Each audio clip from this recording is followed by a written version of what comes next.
ನಮಸ್ಕಾರ ವಿದ್ಯಾರ್ಥಿಗಳೇ, ಈ ವಿಡಿಯೋದಲ್ಲಿ ನಾವು 2026ರ ಎಸ್ಎಸ್ಎಲ್ಸಿ ಪರೀಕ್ಷೆಗಾಗಿ ಕರ್ನಾಟಕ ಶಾಲಾ ಪರೀಕ್ಷೆ ಮತ್ತು ಮೌಲ್ಯ ನಿರ್ಣಯ ಮಂಡಳಿ ಇವರು ಕೊಟ್ಟಂತಹ ಮಾದರಿ ಪ್ರಶ್ನೆ ಪತ್ರಿಕೆ 1ರಲ್ಲಿ ಜೀವಶಾಸ್ತ್ರದ ಪ್ರಶ್ನೆಗಳ ಕುರಿತು ಉತ್ತರಗಳನ್ನು ಚರ್ಚಿಸೋಣ.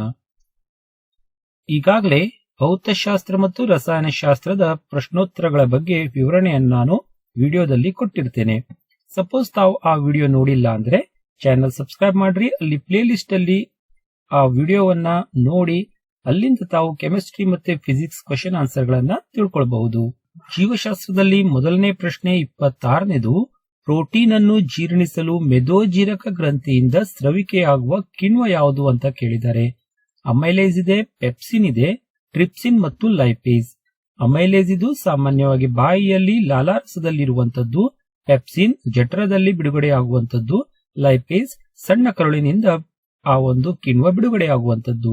ಇಲ್ಲಿ ಮೆದೋಜೀರಕ ಗ್ರಂಥಿಯಿಂದ ಸ್ರವಿಕೆಯಾಗುವ ಕಿಣ್ವ ಅಂದ್ರೆ ಆಪ್ಷನ್ ಸಿ ಟ್ರಿಪ್ಸಿನ್. ಸೊ ಈ ಒಂದು ಆಪ್ಷನ್ ಇಲ್ಲಿ ಸರಿಯಾದ ಆಯ್ಕೆ. 27ನೇದು, ಯುಗ್ಮಜವೊಂದರಲ್ಲಿ 24 ಜೊತೆ ವರ್ಣತಂತುಗಳಿವೆ, ಆಗ ಲಿಂಗಾಣುಗಳಲ್ಲಿರುವ ವರ್ಣತಂತುಗಳ ಸಂಖ್ಯೆಯು ಅಂತ ಕೇಳಿದ್ದಾರೆ. ಯುಗ್ಮಜದಲ್ಲಿ 24 ಜೊತೆ ಇದೆ ಅಂದ್ರೆ ಅಲ್ಲಿ ಗಂಡು ಲಿಂಗಾಣು ಮತ್ತು ಹೆಣ್ಣು ಲಿಂಗಾಣುಗಳಿಂದ 24 ವರ್ಣತಂತುಗಳು ಬಂದಿರ್ತದೆ. ಪ್ರಶ್ನೆಯಲ್ಲಿ ಲಿಂಗಾಣುಗಳಲ್ಲಿರುವ ವರ್ಣತಂತು ಎಷ್ಟಂತ ಕೇಳಿದ್ದಾರೆ. ಲಿಂಗಾಣುಗಳಲ್ಲಿ ಇಲ್ಲಿ ಆಪ್ಷನ್ ಡಿ ದಲ್ಲಿ ತಾವು ನೋಡ್ತಾ ಇದ್ದೀರಿ 24 ವರ್ಣತಂತುಗಳು ಇರ್ತದೆ. 28ನೇ ಪ್ರಶ್ನೆಯಲ್ಲಿ ಒಂದು ಚಿತ್ರವನ್ನು ಕೊಟ್ಟಿದ್ದಾರೆ.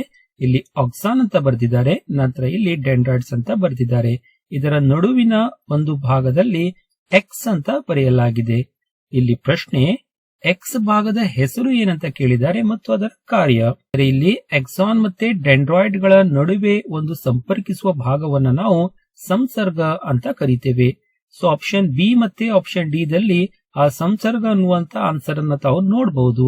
ಆದರೆ ಇದರ ಕಾರ್ಯ ಏನು ಅಂತ ಕೇಳಿದ್ದಾರೆ. ಸೊ ಸಂಸರ್ಗದ ಕಾರ್ಯ ಏನಾಗಿದೆ ಅಂದ್ರೆ ಎಕ್ಸಾನ್ ತುದಿಯಲ್ಲಿ ಉತ್ಪತ್ತಿಯಾದ ರಾಸಾಯನಿಕ ಸಂಕೇತಗಳನ್ನು ಡೆಂಡ್ರಾಯ್ಡ್ಗೆ ರವಾನಿಸುವುದು. ಆದ್ದರಿಂದ ಇಲ್ಲಿ ಡಿ ಆಪ್ಷನ್ ಸರಿಯಾದ ಆಯ್ಕೆ ಆಗಿದೆ.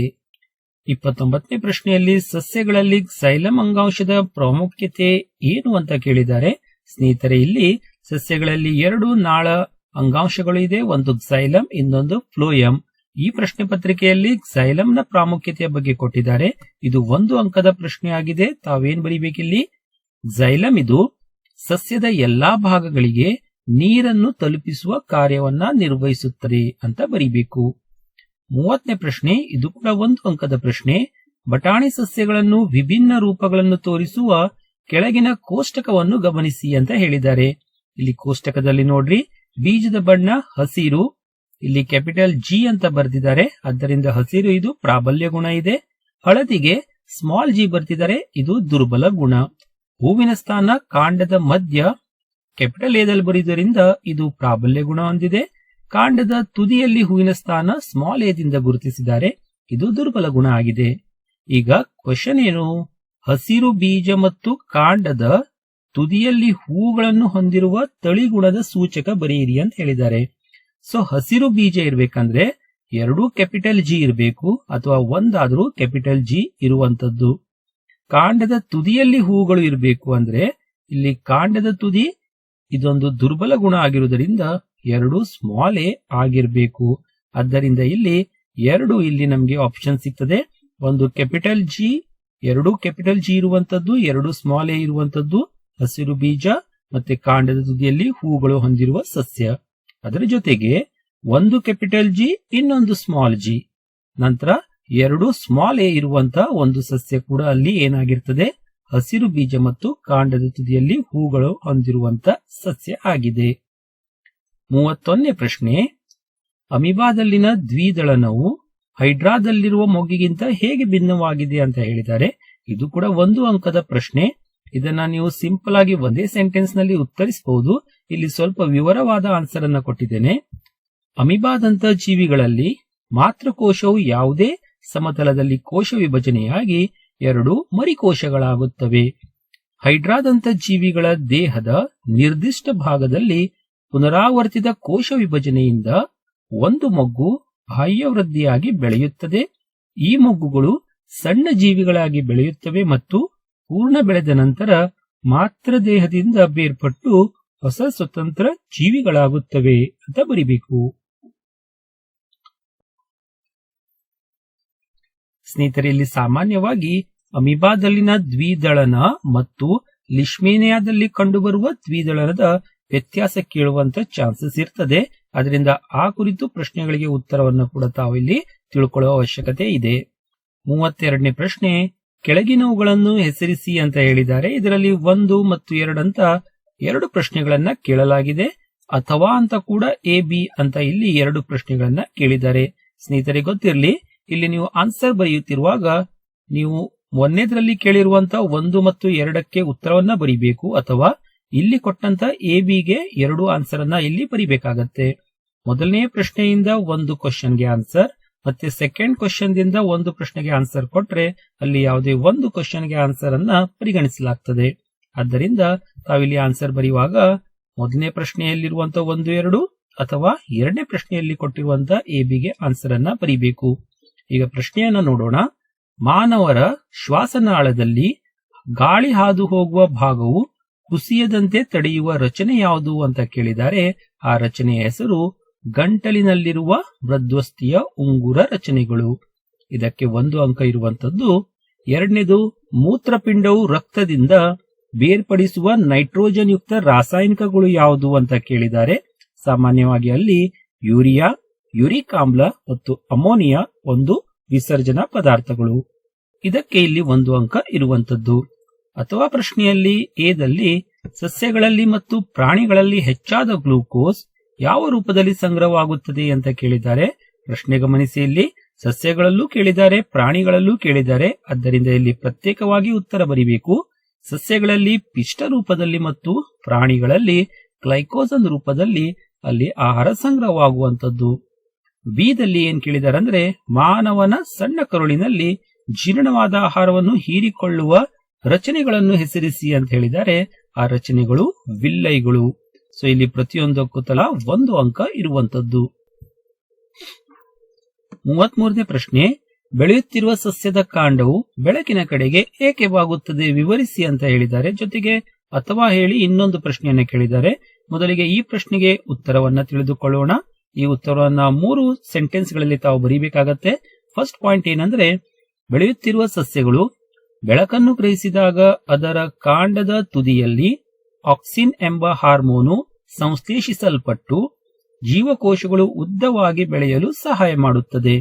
2ನೇ ಪಾಯಿಂಟ್, ಯಾವಾಗ ಬೆಳಕು ಸಸ್ಯದ ಒಂದು ಕಡೆಯಿಂದ ಪಸರಿಸಲು ಪ್ರಾರಂಭಿಸುತ್ತದೋ ಆಕ್ಸಿನ್ ಕಾಂಡದ ನೆರಳಿನ ಭಾಗದ ಕಡೆಗೆ ವಿಸರಣೆಗೊಳ್ಳುತ್ತದೆ. 3ನೇ ಪಾಯಿಂಟ್, ಆಕ್ಸಿನ್ ನೆರಳಿನ ಭಾಗದಲ್ಲಿರುವ ಜೀವಕೋಶಗಳನ್ನು ಉದ್ದವಾಗಿ ಬೆಳೆಯಲು ಪ್ರಚೋದಿಸುತ್ತದೆ. ಹೀಗೆ ಸಸ್ಯವು ಬೆಳಕಿನ ಕಡೆಗೆ ಬಾಗುತ್ತದೆ ಅಂತ ಬರೀಬೇಕು.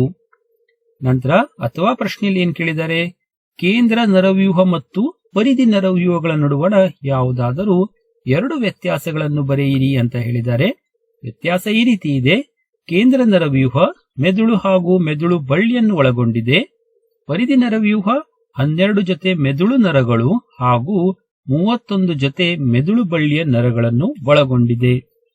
2ನೇ ವ್ಯತ್ಯಾಸ ಏನಂದ್ರೆ, ಕೇಂದ್ರ ನರವ್ಯೂಹವು ದೇಹದ ಎಲ್ಲಾ ಭಾಗಗಳಿಂದ ಮಾಹಿತಿಯನ್ನು ಸ್ವೀಕರಿಸುತ್ತದೆ ಮತ್ತು ಅದನ್ನು ಸಂಯೋಜಿಸುತ್ತದೆ.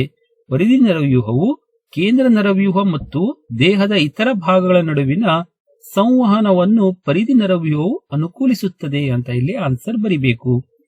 ಈ ರೀತಿ 2 ವ್ಯತ್ಯಾಸ ಬರೆದಾಗ ತಾವು 2 ಅಂಕವನ್ನ ಪಡ್ಕೊಳ್ತೀರಿ. ಇನ್ನು 3 ಅಂಕದ ಪ್ರಶ್ನೆಗಳಲ್ಲಿ 34ನೇ ಪ್ರಶ್ನೆ, ಇಲ್ಲೂ ಕೂಡ ಎ ಬಿ ಅಂತ ಕೇಳಿದ್ದಾರೆ. ಓಝೋನ್ ಪದರವು ಭೂಮಿಯ ಮೇಲಿರುವ ಜೀವಿಗಳಿಗೆ ವರದಾನವಾಗಿದೆ, ಸಮರ್ಥಿಸಿ ಅಂತ ಹೇಳಿದ್ದಾರೆ. ಇದಕ್ಕೆ ಉತ್ತರ ಈ ರೀತಿ ಇದೆ. ಓಝೋನ್ ಪದರವು ಸೌರ ಬೆಳಕಿನಿಂದ ಬರುವ ನೆರಳಾತೀತ ವಿಕಿರಣದಿಂದ ಭೂಮಿಯ ಮೇಲ್ಮೈಯನ್ನು ರಕ್ಷಿಸುತ್ತದೆ. ಈ ನೆರಳಾತೀತ ವಿಕಿರಣ ಜೀವಿಗಳಿಗೆ ಹೆಚ್ಚು ಹಾನಿಕಾರಕವಾಗಿದೆ. ಉದಾಹರಣೆಗೆ, ಇದು ಮಾನವರಲ್ಲಿ ಚರ್ಮದ ಕ್ಯಾನ್ಸರ್ ಉಂಟು ಮಾಡುತ್ತದೆ. ಇಷ್ಟು ಪಾಯಿಂಟ್ಗಳನ್ನ ಅಲ್ಲಿ ಬರಿಬೇಕು. ಬಿದಲ್ಲಿ ಏನ್ ಕೇಳಿದ್ದಾರೆ ಅಂದ್ರೆ, ಒಂದು ಆಹಾರ ಸರಪಳಿಯಲ್ಲಿ ಯಾವ ಪೋಷಣಾ ಸ್ತರದ ಜೀವಿಗಳು ಜೈವಿಕ ಸಂವರ್ಧನೆಯಿಂದ ಹೆಚ್ಚು ತೊಂದರೆ ಒಳಗಾಗುತ್ತದೆ, ಏಕೆ ಅಂತ ಕೇಳಿದ್ದಾರೆ. ಸೊ ಇಲ್ಲಿ ಆನ್ಸರ್ ಈ ರೀತಿಯಾಗಿದೆ. ಒಂದು ಆಹಾರ ಸರಪಳಿಯಲ್ಲಿ ಉನ್ನತ ಮಟ್ಟದಲ್ಲಿರುವ ಜೀವಿಗಳು ಜೈವಿಕ ಸಾಂದ್ರತಾ ವೃದ್ಧಿಯಿಂದ ತೊಂದರೆಗೊಳಗಾಗುತ್ತದೆ ಅಂತ ಬರಿಬೇಕು. ಕಾರಣ ಏನಂದ್ರೆ ಕೆಲವು ಹಾನಿಕಾರಕ ರಾಸಾಯನಿಕಗಳು ಆಹಾರ ಸರಪಳಿಯನ್ನು ಸೇರುತ್ತವೆ. ಈ ರಾಸಾಯನಿಕಗಳು ವಿಘಟನೆಗೆ ಒಳಗಾಗದ ಕಾರಣ ಪ್ರತಿಪೋಷಣಾ ಸ್ತರದಲ್ಲಿ ಇವುಗಳ ಸಾಂದ್ರತೆ ಹೆಚ್ಚಾಗುತ್ತದೆ. ಕೊನೆಗೆ ಆಹಾರ ಸರಪಳಿಯ ಉನ್ನತ ಮಟ್ಟದಲ್ಲಿರುವ ಮಾನವನ ದೇಹದಲ್ಲಿ ಇದರ ಸಾಂದ್ರತೆಯು ಗರಿಷ್ಠವಾಗುತ್ತದೆ ಅಂತ ಬರಿಬೇಕು. 5ನೇ ಪ್ರಶ್ನೆಯಲ್ಲಿ ಏದರಲ್ಲಿ ಏನ್ ಕೇಳಿದ್ದಾರೆ, ವಂಶವಾಹಿಗಳಿಂದ ಸಸ್ಯದ ಎತ್ತರದ ನಿರ್ಧರಣೆ. ಈ ಕುರಿತು ತಾವು ಇಲ್ಲಿ ವಿವರಣೆಯನ್ನ ಬರಿಬೇಕು. ಸೊ ವಿವರಣೆ ಈ ರೀತಿ ಇದೆ. ಮೆಂಡೆಲ್ ರವರ ಪ್ರಾಬಲ್ಯತೆ ನಿಯಮದ ಪ್ರಕಾರ ಸಸ್ಯವೊಂದು ಎತ್ತರ ಗುಣಕ್ಕೆ ಕಾರಣವಾದ ಘಟಕ ಗುಣಗಳಲ್ಲಿ ಎರಡೂ ಜೀನ್ಗಳು ಅಂದರೆ ಕ್ಯಾಪಿಟಲ್ ಟಿ ಅಥವಾ ಒಂದಾದರೂ ಎತ್ತರಕ್ಕೆ ಕಾರಣವಾದ ಜೀನ್ ಅಂದರೆ ಕ್ಯಾಪಿಟಲ್ ಟಿ ಮತ್ತು ಸ್ಮಾಲ್ ಟಿ ಇವುಗಳನ್ನು ವಂಶವಾಹಿ ಹೊಂದಿದ್ದರೆ ಆ ಸಸ್ಯವು ಎತ್ತರವಾಗಿ ಬೆಳೆಯುತ್ತದೆ ಅನ್ನುವಂತ ವಿವರಣೆಯನ್ನು ತಾವಿಲ್ಲಿ ಕೊಡಬೇಕು. ಇಲ್ಲಿ ಬೀದ್ರಲ್ಲಿ ಇನ್ನೊಂದು ಕ್ವಶನ್ ಕೇಳಿದ್ದಾರೆ. ಮಾನವರಲ್ಲಿ ಗಂಡು ಮಗುವಿನ ಲಿಂಗ ನಿರ್ಧರಣೆ ಕುರಿತು ವಿವರಣೆಯನ್ನ ತಾವಿಲ್ಲಿ ಬರಿಬೇಕು. ಉತ್ತರ ಈ ರೀತಿ ಇದೆ. ಮೊದಲನೇ ಪಾಯಿಂಟ್, ಮಹಿಳೆಯ ಲಿಂಗ ವರ್ಣತಂತುಗಳು ಪರಿಪೂರ್ಣ ಜೋಡಿಯಾಗಿದ್ದು ಸಮಾನ ಗಾತ್ರದ XX ವರ್ಣತಂತುಗಳಾಗಿವೆ. ಎರಡನೇ ಪಾಯಿಂಟ್, ಪುರುಷ ಲಿಂಗ ವರ್ಣತಂತುಗಳು ಜೋಡಿಯಲ್ಲಿ ಸಾಮಾನ್ಯ ಗಾತ್ರದ X ವರ್ಣತಂತು ಮತ್ತು ಗಾತ್ರದಲ್ಲಿ ಚಿಕ್ಕದಾದ Y ವರ್ಣತಂತುಗಳು ಹೊಂದಿರುತ್ತವೆ. ಮೂರನೇ ಪಾಯಿಂಟ್, ಎಲ್ಲಾ ಮಕ್ಕಳು ತಮ್ಮ ತಾಯಿಯಿಂದ ಅವರು ಹುಡುಗ ಅಥವಾ ಹುಡುಗಿಯಾಗಿದ್ದರೂ X ವರ್ಣತಂತುವನ್ನೇ ಪಡೆದುಕೊಳ್ಳುತ್ತಾರೆ. ಆದರೆ ತಂದೆಯಿಂದ X ವರ್ಣತಂತು ಪಡೆದ ಮಗು ಹುಡುಗಿಯಾಗುತ್ತದೆ ಮತ್ತು Y ವರ್ಣತಂತುವನ್ನು ಪಡೆದ ಮಗು ಹುಡುಗನಾಗುತ್ತಾನೆ. ಆದ್ದರಿಂದ ಒಂದು ಮಗು ಹುಡುಗ ಆಗಬೇಕು ಅಥವಾ ಹುಡುಗಿ ಆಗಬೇಕು, ಗಂಡು ಅಥವಾ ಹೆಣ್ಣು ಆಗುವುದನ್ನ ತಂದೆಯಿಂದ ನಿರ್ಧಾರ ಆಗುವಂತದ್ದು. ಇಷ್ಟು ವಿವರಣೆ ಬರೆದ ನಂತರ ಈ ಒಂದು ನಿರೂಪಣೆಯನ್ನ ಕೂಡ ತಾವಲ್ಲಿ ಬರಿಬೇಕು. ತಂದೆ X ಮತ್ತೆ Y ವರ್ಣತಂತು ಹೊಂದಿರುವಂತದ್ದು, ತಾಯಿಯಲ್ಲಿ XX ವರ್ಣತಂತು ಇರುವಂತದ್ದು. ಸೊ ತಂದೆಯಲ್ಲಿರುವಂತ X ವರ್ಣತಂತು ತಾಯಿಯ X ವರ್ಣತಂತು ಜೊತೆಗೆ ಸೇರಿದಾಗ ಆ ಮಗು ಹೆಣ್ಣು ಆಗಿ ಜನ್ಮ ತಾಳುವಂತದ್ದು. ಅದೇ ತಂದೆಯಲ್ಲಿರುವಂತ Y ವರ್ಣತಂತು ತಾಯಿಯಲ್ಲಿರುವಂತ X ವರ್ಣತಂತು ಜೊತೆಗೆ ಸೇರಿದಾಗ ಆ ಮಗು ಗಂಡು ಮಗು ಆಗ್ತದೆ. ಸೊ ಇಷ್ಟು ವಿವರಣೆಯನ್ನ ಅಲ್ಲಿ ತಾವು ಬರಿಬೇಕಾಗ್ತದೆ. ನಂತರ ಅಥವಾ ಅಂತ ಇನ್ನೊಂದು ಪ್ರಶ್ನೆ ಕೇಳಿದ್ದಾರೆ. ಕೆಂಪು ಹೂ ಬಿಡುವ ಬಟಾಣಿ ಸಸ್ಯವನ್ನು ಕ್ಯಾಪಿಟಲ್ RR ಬಿಳಿ ಹೂವು ಬಿಡುವ ಬಟಾಣಿ ಸಸ್ಯದೊಂದಿಗೆ ಸ್ಮಾಲ್ rr ಸಂಕರಣಗೊಳಿಸಲಾಗಿದೆ. F2 ಪೀಳಿಗೆಯಲ್ಲಿ ದೊರೆತ ಫಲಿತಾಂಶವನ್ನು ತೋರಿಸುವ ಚೆಕ್ಕರ್ ಬೋರ್ಡ್ನ ಒಂದು ಚಿತ್ರವನ್ನ ತಾವಿಲ್ಲಿ ಬರೀಬೇಕು. ಜೊತೆಗೆ F2 ಪೀಳಿಗೆಯಲ್ಲಿ ದೊರೆತ ಸಸ್ಯಗಳ ವ್ಯಕ್ತರೂಪ ಅನುಪಾತ ಮತ್ತು ಜೀನ್ ನಮೂನೆಯ ಅನುಪಾತವನ್ನು ಕೂಡ ತಾವು ಬರಿಬೇಕು. ಇದು ಏಕತಳೀಕರಣದ ಒಂದು ಪ್ರಯೋಗವಾಗಿದೆ. F2 ಬರಿಬೇಕಂದ್ರೆ ತಾವು ಇಲ್ಲಿ ಮೊದಲು F1 ನಲ್ಲಿ ಸಿಗುವಂತಹ ಆ ಲಿಂಗಾಣುಗಳು ಅಥವಾ ಘಟಕ ಗುಣಗಳನ್ನು ತಾವು ತಿಳ್ಕೊಳ್ಬೇಕು. ಇಲ್ಲಿ ಕ್ಯಾಪಿಟಲ್ RR ಇದೆ ಮತ್ತೆ ಸ್ಮಾಲ್ rr ಇವುಗಳನ್ನ ಸಂಕಲನ ಮಾಡಿದಾಗ F1 ದಲ್ಲಿ ಒಂದು ಕ್ಯಾಪಿಟಲ್ R ಇನ್ನೊಂದು ಸ್ಮಾಲ್ r ಆ ಲಿಂಗಾಣುಗಳನ್ನು ಹೊಂದಿರುವಂತಹ ಘಟಕ ಗುಣಗಳು ಇರುವಂತಹ ಸಸ್ಯವನ್ನ ಪಡ್ಕೊಳ್ತೀರಾ. ಇದನ್ನ F2 ಮೂಲಕ ಈ ರೀತಿ ಚಕ್ಕರ್ನ ಒಂದು ಬೋರ್ಡ್ ಸಹಾಯದಿಂದ ತೋರಿಸಬೇಕಾಗತ್ತೆ. ಸೊ ಇಲ್ಲಿ ಆ ಒಂದು ಜೀನ್ ಗಳನ್ನ ಬರೆಯುವಂತದ್ದು ಕ್ಯಾಪಿಟಲ್ R ಸ್ಮಾಲ್ r, ಈ ಬದಿಯು ಕೂಡ ಕ್ಯಾಪಿಟಲ್ R ಸ್ಮಾಲ್ r ಇದೆ. ಇದೆರಡೂ ಸಸ್ಯವನ್ನ ಇಲ್ಲಿ ಕ್ರಾಸ್ ಮಾಡಿದಾಗ ಅಂದ್ರೆ ಸಂಕಲನ ಮಾಡಿದಾಗ ತಾವಿಲ್ಲಿ ನೋಡ್ತಾ ಇದ್ದೀರಿ ಈ ಎರಡೂ ಕ್ಯಾಪಿಟಲ್ R ಗಳು ಸೇರಿ RR ಅಂತ ಬರೆಯುವಂತದ್ದು. ನಂತರ ಕ್ಯಾಪಿಟಲ್ R ಸ್ಮಾಲ್ r ಸೇರಿ ಇಲ್ಲಿ ಕ್ಯಾಪಿಟಲ್ ಮತ್ತೆ ಸ್ಮಾಲ್ r ಬರೆಯುವಂತದ್ದು. ನಂತರ ಈ ಸ್ಮಾಲ್ r ಮತ್ತೆ ಇಲ್ಲಿರುವಂತ ಕ್ಯಾಪಿಟಲ್ R ಇಲ್ಲಿ ತಾವು ಬರ್ಕೊಳ್ಬೇಕು. ನಂತರ ಕೊನೆಯದಾಗಿ ಇದೊಂದು ಸ್ಮಾಲ್ r ಇದೆ, ಈ ಸ್ಮಾಲ್ r ಕೂಡಿಸಿ ಇಲ್ಲಿ ಬರೆಯುವಂತದ್ದು. ಸೊ ಎರಡೂ ಕ್ಯಾಪಿಟಲ್ RR ಇದ್ದಾಗ ಕೆಂಪು ಹೂ ಇರುವಂತ ಸಸ್ಯ, ಒಂದು ಕ್ಯಾಪಿಟಲ್ R ಇನ್ನೊಂದು ಸ್ಮಾಲ್ r ಇದ್ದಾಗ ಕೂಡ ಕೆಂಪು ಹೂ ಇರುವಂತ ಸಸ್ಯ. ಇಲ್ಲೂ ಕೂಡ ಒಂದು ಕ್ಯಾಪಿಟಲ್ ಸ್ಮಾಲ್ r ಇದೆ, ಇದು ಕೂಡ ಕೆಂಪು ಹೂ ಇರುವಂತ ಸಸ್ಯ. ಆದರೆ ಎರಡು ಸ್ಮಾಲ್ r ಇದ್ದಾಗ ಅದು ಬಿಳಿ ಹೂ ಇರುವಂತ ಸಸ್ಯಗಳು ಇಲ್ಲಿ ಸಿಗುವಂತಹ ಚೆಕ್ಕರ್ ಬೋರ್ಡ್ ನ ಸಹಾಯದಿಂದ F2 ಪೀಳಿಗೆಯನ್ನ ತಾವಿಲ್ಲಿ ತೋರಿಸಬೇಕು. ಇನ್ನು ಅನುಪಾತವನ್ನ ಬರಿಬೇಕಂದ್ರೆ ವ್ಯಕ್ತರೂಪ ಅನುಪಾತ 3:1. ಯಾಕಂದ್ರೆ ಕೆಂಪು ಹೂ ಇರುವಂತದ್ದು ತಾವು ಇಲ್ಲಿ 3ರಷ್ಟು ಸಸ್ಯಗಳನ್ನ ನೋಡ್ತಾ ಇದ್ದೀರಿ, ಒಂದು ಬಿಳಿ ಹೂ ಇದೆ, ಆದ್ದರಿಂದ 3:1 ಆಗ್ತದೆ. ಜೀನ್ ನಮೂನೆ ಬರೆಯುವಾಗ ನಾವಿಲ್ಲಿ ನೋಡ್ತಾ ಇದ್ದೀರಿ ಜೀನ್ಗಳು ಕ್ಯಾಪಿಟಲ್ ಆರ್ ಇರುವಂತಹ ಜೀನ್ಗಳು 1ರಷ್ಟಿದೆ, ಸ್ಮಾಲ್ ಆರ್ ಇರುವಂತಹ ಜೀನ್ಗಳು ಕೂಡ 1ರಷ್ಟಿದೆ. ನಂತರ ಒಂದು ಕ್ಯಾಪಿಟಲ್ ಮತ್ತೆ ಒಂದು ಸ್ಮಾಲ್ ಆರ್ ಇರುವಂತಹ ಜೀನ್ಗಳು ಇರುವಂತಹ ಸಸ್ಯಗಳು ಇಲ್ಲಿ 2ಇದೆ. ಆದ್ದರಿಂದ 1:2:1 ಇದು ಜೀನ್ ನಮೂನೆ ಆಗಿದೆ. 36ನೇ ಪ್ರಶ್ನೆ, ಮಾನವರಲ್ಲಿ ಕೆಳಗಿನ ಕಾರ್ಯಗಳನ್ನು ನಿರ್ವಹಿಸುವ ಹಾರ್ಮೋನ್ಗಳನ್ನು ಹೆಸರಿಸಿ ಅಂತ ಹೇಳಿದ್ದಾರೆ. ರಕ್ತದಲ್ಲಿ ಸಕ್ಕರೆ ಮಟ್ಟವನ್ನು ನಿಯಂತ್ರಿಸುವಂತಹ ಹಾರ್ಮೋನ್ ಇನ್ಸುಲಿನ್, ತುರ್ತು ಪರಿಸ್ಥಿತಿಯ ಸಂದರ್ಭಗಳನ್ನು ಎದುರಿಸಲು ದೇಹವನ್ನ ಸಿದ್ಧಗೊಳಿಸುವಂತಹ ಹಾರ್ಮೋನ್ ಅಡ್ರಿನಲಿನ್, ಕೊಬ್ಬುಗಳು, ಪ್ರೋಟೀನ್ಗಳು ಮತ್ತು ಕಾರ್ಬೋಹೈಡ್ರೇಟ್ಗಳ ಚಯಾಪಚಯ ಕ್ರಿಯೆಯನ್ನು ನಿಯಂತ್ರಿಸುವಂತಹ ಹಾರ್ಮೋನ್ ಥೈರಾಕ್ಸಿನ್ ಹಾರ್ಮೋನ್ ಆಗಿದೆ. 37ನೇ ಪ್ರಶ್ನೆಯಲ್ಲಿ ಹೃದಯದ ಚಿತ್ರವನ್ನ ಕೇಳಿದ್ದಾರೆ. ಅದರಲ್ಲಿ ತಾವು ಸೆಪ್ಟಮ್ ಮತ್ತು ಬಲಹೃತ್ಕರ್ಣವನ್ನ ಮಾತ್ರ ಇಲ್ಲಿ ಗುರುತಿಸಬೇಕು. ಇದು ಸೆಪ್ಟಮ್ ಆಗಿದೆ, ಬಲಹೃತ್ಕರ್ಣ ಇಲ್ಲಿ ತಾವು ನೋಡಬಹುದು. ಈ ಚಿತ್ರವನ್ನ ಸುಲಭವಾಗಿ ಯಾವ ರೀತಿ ಬಿಡಿಸಬೇಕು ಅನ್ನೋದಕ್ಕೆ ಒಂದು ಪ್ರತ್ಯೇಕ ವಿಡಿಯೋ ಮಾಡಿದ್ದೇನೆ. ಡಿಸ್ಕ್ರಿಪ್ಷನ್ ಬಾಕ್ಸ್ ಅಲ್ಲಿ ಆ ಲಿಂಕ್ ಕೂಡ ಇದೆ. ಅಲ್ಲಿಂದ ತಾವು ಈ ಚಿತ್ರವನ್ನ ಸುಲಭದಲ್ಲಿ ಹೇಗೆ ಬಿಡಿಸಬಹುದು ಅನ್ನೋದನ್ನ ಕಲಿಬಹುದು. 38ನೇ ಪ್ರಶ್ನೆ 5 ಅಂಕದ ಪ್ರಶ್ನೆ. ಇಲ್ಲಿ 3 ಪ್ರಶ್ನೆಗಳನ್ನ ಕೇಳಿದ್ದಾರೆ, ಜೊತೆಗೆ ಅಥವಾ ಅಂತ ಇನ್ನೂ ಅಲ್ಲಿ ಪ್ರಶ್ನೆಗಳನ್ನ ಕೇಳಿರುವಂತದ್ದು. ಮೊದಲು ಎ, ಮಾನವರು ಸಾಮಾನ್ಯವಾಗಿ ಅನುಸರಿಸುವ ಗರ್ಭ ನಿರೋಧಕತೆಯ 3 ವಿಧಾನಗಳನ್ನ ಪಟ್ಟಿ ಮಾಡಿ ಅಂತ ಹೇಳಿದ್ದಾರೆ. ಇಲ್ಲಿ 4 ವಿಧಾನಗಳನ್ನ ನಿಮಗೆ ತಿಳಿಸ್ಕೊಡ್ತಾ ಇದ್ದೇನೆ. ಶಿಶ್ನದ ಮೇಲೆ ಕಾಂಡಮ್ ಧರಿಸುವುದು ಅಥವಾ ಯೋನಿಯೊಳಗೆ ಚೀಲವನ್ನು ಅಳವಡಿಸಿಕೊಳ್ಳುವುದು. 2ನೇದು, ಹಾರ್ಮೋನ್ ಸಮತೋಲನಗೊಳಿಸುವ ಔಷಧ ಮಾತ್ರೆಗಳ ರೂಪದಲ್ಲಿ ತೆಗೆದುಕೊಳ್ಳುವುದು. 3, ಗರ್ಭ ನಿರೋಧಕ ಸಾಧನಗಳಾದ ವಂಕಿ ಅಥವಾ ಕಾಪರ್ ಟೀಯನ್ನು ಗರ್ಭಧಾರಣೆಯನ್ನು ತಡೆಯಲು ಗರ್ಭಕೋಶದ ಒಳಗಡೆ ಅಳವಡಿಸಲಾಗುತ್ತದೆ. 4ನೇದು, ಶಸ್ತ್ರಕ್ರಿಯಾ ವಿಧಾನಗಳನ್ನ ಬಳಸಬಹುದು. ಪುರುಷರಲ್ಲಿ ವ್ಯಾಸೆಕ್ಟಮಿ ಮತ್ತು ಸ್ತ್ರೀಯರಲ್ಲಿ ಟ್ಯುಬೆಕ್ಟಮಿ ಅನ್ನುವುದು ಶಸ್ತ್ರಕ್ರಿಯೆಯ ಹೆಸರಾಗಿದೆ. ಬಿ ಪ್ರಶ್ನೆಯಲ್ಲಿ ಮಾನವ ಪುರುಷ ಸಂತಾನೋತ್ಪತ್ತಿ ವ್ಯೂಹದಲ್ಲಿ ವೀರ್ಯನಾಳ ಮತ್ತು ಪ್ರೊಸ್ಟೇಟ್ ಗ್ರಂಥಿಯ ಕಾರ್ಯವನ್ನ ಕೇಳಿದ್ದಾರೆ. ವೀರ್ಯನಾಳದ ಕಾರ್ಯ ವೃಷಣಗಳಿಂದ ವೀರ್ಯಾಣುಗಳ ಸಾಗಾಣಿಕೆ.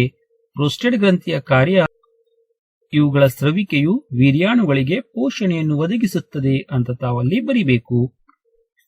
ನಂತರ ಸಿ, ಋತುಚಕ್ರ ಹೇಗೆ ಉಂಟಾಗುತ್ತದೆ ವಿವರಿಸಿ ಅಂತ ಕೇಳಿದ್ದಾರೆ. ಉತ್ತರ ಈ ರೀತಿ ಇದೆ. ಅಂಡಾಣು ಫಲಿತಗೊಂಡಿದ್ದರೆ ಗರ್ಭಕೋಶವು ಫಲಿತ ಅಂಡವನ್ನು ಬರಮಾಡಿಕೊಳ್ಳಲು ಪ್ರತಿ ತಿಂಗಳು ತನ್ನನ್ನು ತಾನೇ ಸಜ್ಜುಗೊಳಿಸಿಕೊಳ್ಳುತ್ತದೆ. ಅದರ ಒಳಸ್ತರಿಯು ದಪ್ಪವಾಗಿ ಸ್ಪಂಜಿನಂತಾಗುತ್ತದೆ. ಒಂದು ವೇಳೆ ಅಂಡವು ಫಲಿತಗೊಂಡರೆ ಅದರ ಪೋಷಣೆಗಾಗಿ ಇದು ಅಗತ್ಯವಾಗುತ್ತದೆ. ಅಂಡವು ಫಲಿತಗೊಳ್ಳದಿದ್ದರೆ ಈ ಒಳಸ್ತರಿಯ ಅಗತ್ಯವಿರುವುದಿಲ್ಲ. ಆದ್ದರಿಂದ ಈ ಒಳಸ್ತರಿಯು ನಿಧಾನವಾಗಿ ಬಿರುಕು ಬಿಟ್ಟು ರಕ್ತ ಮತ್ತು ಲೋಳೆಯ ರೂಪದಲ್ಲಿ ಯೋನಿಯಿಂದ ಹೊರಬರುತ್ತದೆ. ಇದನ್ನು ಋತುಚಕ್ರ ಎನ್ನುವರು. ಇನ್ನು ಅಥವಾ ಪ್ರಶ್ನೆಯಲ್ಲೂ ಕೂಡ 3 ಪ್ರಶ್ನೆಗಳನ್ನ ಕೇಳಿದ್ದಾರೆ. ಇದರಲ್ಲಿ ಸ್ವಕೀಯ ಮತ್ತು ಪರಕೀಯ ಪರಾಗಸ್ಪರ್ಶಗಳ ನಡುವಣ ಯಾವುದಾದರೂ 2 ವ್ಯತ್ಯಾಸವನ್ನ ಬರೆಯಿರಿ ಅಂತ ಹೇಳಿದ್ದಾರೆ. ಸ್ವಕೀಯ ಪರಾಗಸ್ಪರ್ಶ ಏನಿದೆಯಲ್ಲ, ಒಂದು ಹೂವಿನ ಕೇಸರದಲ್ಲಿನ ಪರಾಗರೇಣುಗಳು ಅದೇ ಹೂವಿನ ಶಲಾಕಾಗ್ರಕ್ಕೆ ವರ್ಗಾವಣೆಗೊಳ್ಳುವುದು ಆಗಿದೆ. ಪರಕೀಯ ಪರಾಗಸ್ಪರ್ಶ ಅಂದ್ರೆ ಒಂದು ಹೂವಿನ ಕೇಸರದಲ್ಲಿನ ಪರಾಗರೇಣುಗಳು ಬೇರೊಂದು ಹೂವಿನ ಶಲಾಕಾಗ್ರಕ್ಕೆ ವರ್ಗಾವಣೆ ಮಾಡಿಕೊಳ್ಳುವಂಥದ್ದು. ಸ್ವಕೀಯ ಪರಾಗಸ್ಪರ್ಶಕ್ಕೆ ಯಾವುದೇ ಬಾಹ್ಯ ಮಾಧ್ಯಮದ ಅಗತ್ಯ ಇರುವುದಿಲ್ಲ. ಆದರೆ ಪರಕೀಯ ಪರಾಗಸ್ಪರ್ಶಕ್ಕೆ ಬಾಹ್ಯ ಮಾಧ್ಯಮದ ಅವಶ್ಯಕತೆ ಇದೆ. ಈ 2 ವ್ಯತ್ಯಾಸವನ್ನು ತಾವಲ್ಲಿ ಬರಿಬೇಕು. ಬಿ, ನಿಷೇಚನದ ನಂತರ ಹೂವಿನಲ್ಲಾಗುವ ಬದಲಾವಣೆಗಳೇನು ಅಂತ ಕೇಳಿದ್ದಾರೆ. ಇಲ್ಲಿ 3 ಅಂಶಗಳನ್ನು ತಾವು ಬರಿಬೇಕು. ನಿಷೇಚನದ ನಂತರ ಅಂಡಾಣುವಿನ ಒಳಗೆ ಯುಗ್ಮಜವು ಹಲವು ಬಾರಿ ವಿಭಜನೆ ಹೊಂದಿ ಭ್ರೂಣವನ್ನುಂಟು ಮಾಡುತ್ತದೆ. 2ನೇ ಪಾಯಿಂಟ್, ಅಂಡಾಣು ಒಂದು ಒರಟಾದ ಪದರವನ್ನು ಬೆಳೆಸಿಕೊಳ್ಳುತ್ತದೆ ಮತ್ತು ಅದು ನಿಧಾನವಾಗಿ ಬೀಜವಾಗಿ ಪರಿವರ್ತನೆಗೊಳ್ಳುತ್ತದೆ. 3ನೇ ಅಂಶ, ಅಂಡಾಶಯವು ಕ್ಷಿಪ್ರವಾಗಿ ಬೆಳೆದು ಮಾಗಿ ಹಣ್ಣಾಗುತ್ತದೆ. ಈ ನಡುವೆ ಪುಷ್ಪದಳ, ಪುಷ್ಪಪತ್ರ, ಕೇಸರಗಳು, ಶಲಾಕನಳಿಕೆ ಮತ್ತು ಶಲಾಕಾಗ್ರಗಳು ಸುಕ್ಕಾಗಿ ಉದುರಿ ಹೋಗುತ್ತದೆ. ಇಷ್ಟು ಈ 3 ಪಾಯಿಂಟ್ ಅನ್ನು ತಾವಿಲ್ಲಿ ಬರಿಬೇಕು. ಸಿ ಪ್ರಶ್ನೆಯಲ್ಲಿ ಏನ್ ಕೇಳಿದ್ದಾರೆ, ಕಾಯಜ ಸಂತಾನೋತ್ಪತ್ತಿಯ ಯಾವುದಾದರೂ 4 ಅನುಕೂಲಗಳನ್ನು ತಿಳಿಸಿ ಅಂತ ಹೇಳಿದ್ದಾರೆ. ಇಲ್ಲಿ 5 ಅನುಕೂಲಗಳನ್ನ ತಿಳಿಸ್ಕೊಡ್ತಾ ಇದ್ದೇನೆ. 1ನೇದು, ಶೀಘ್ರವಾಗಿ ಹೂ ಮತ್ತು ಹಣ್ಣುಗಳನ್ನ ಬಿಡುತ್ತದೆ. ಬೀಜ ಉತ್ಪಾದಿಸದ ಸಸ್ಯಗಳಲ್ಲಿ ಈ ವಿಧಾನ ಉಪಯುಕ್ತವಾಗಿದೆ. ಅನುವಂಶೀಯವಾಗಿ ಪೋಷಕ ಸಸ್ಯವನ್ನೇ ಹೋಲುತ್ತದೆ. ಹೆಚ್ಚು ಇಳುವರಿ ನೀಡುವ ರೋಗಮುಕ್ತ ಸಸ್ಯಗಳನ್ನು ಪಡೆಯಲಾಗುತ್ತದೆ ಮತ್ತು ಕಡಿಮೆ ಸಮಯ ಮತ್ತು ಕಡಿಮೆ ವೆಚ್ಚದಲ್ಲಿ ಹೆಚ್ಚಿನ ಸಂಖ್ಯೆಯ ಸಸ್ಯಗಳನ್ನು ಬೆಳೆಯಬಹುದು. ಸೊ ಸ್ನೇಹಿತರಿದಿಷ್ಟು ಮಾದರಿ ಪ್ರಶ್ನೆ ಪತ್ರಿಕೆ 1ರಲ್ಲಿ ಕೊಟ್ಟಂತ ಪ್ರಶ್ನೆಗಳ ಉತ್ತರಗಳು. ಇನ್ನು ಮಾದರಿ ಪ್ರಶ್ನೆ ಪತ್ರಿಕೆ 2ರ ಒಂದು ಪ್ರಶ್ನೋತ್ತರಗಳನ್ನು ತಿಳ್ಕೊಳ್ಬೇಕಂದ್ರೆ ಡಿಸ್ಕ್ರಿಪ್ಷನ್ ಬಾಕ್ಸ್ ಅಲ್ಲಿ ಆ ಲಿಂಕ್ ಇದೆ, ಅಲ್ಲಿಂದ ವಿಡಿಯೋ ತಾವು ನೋಡಬಹುದು ಅಥವಾ ಚಾನೆಲ್ ಸಬ್ಸ್ಕ್ರೈಬ್ ಮಾಡಿದ್ರೆ ಪ್ಲೇ ಲಿಸ್ಟ್ ಇಂದ ಆ ಒಂದು ವಿಡಿಯೋವನ್ನು ತಾವು ನೋಡಬಹುದು. ಏನೇ ಡೌಟ್ ಇದ್ರೆ ಕಮೆಂಟ್ ಬಾಕ್ಸ್ ಅಲ್ಲಿ ಹಾಕಿ, ಇಷ್ಟ ಆದ್ರೆ ಲೈಕ್ ಮಾಡಿ, ಸ್ನೇಹಿತರೊಂದಿಗೆ ಹಂಚಿಕೊಳ್ಳಿ ಅಂತ ಹೇಳ್ತಾ ಧನ್ಯವಾದಗಳು.